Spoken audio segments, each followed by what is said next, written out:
time in more than a decade, the Lake Oswego School District is facing a multi-million-dollar deficit, and this is leading to questions about how the district will proceed in the next school year. Fox News' Joe Bethiathil is here to tell us why the district is having financial issues. Yeah, Kim and Sean, at a school board meeting this week, the district superintendent of business described what he called, quote, rather grim news.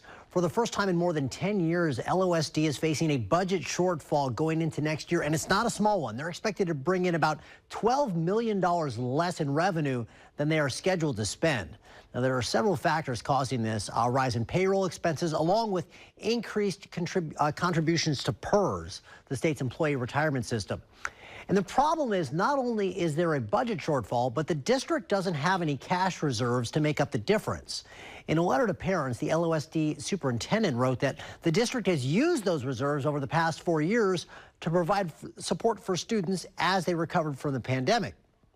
She writes that the investment was necessary, but it's left them with no money on hand to make up for this now $12 million gap.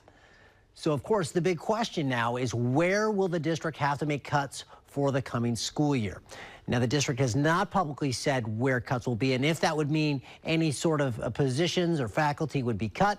But we do know that it's going to be about a 10% shortfall projected in terms of the money that goes to employee wages and benefits. So a pretty big chunk missing there. And in her letter to parents, the superintendent wrote that the district will have to make what she called, quote, difficult but necessary decisions. Kim and Shauna, back to you.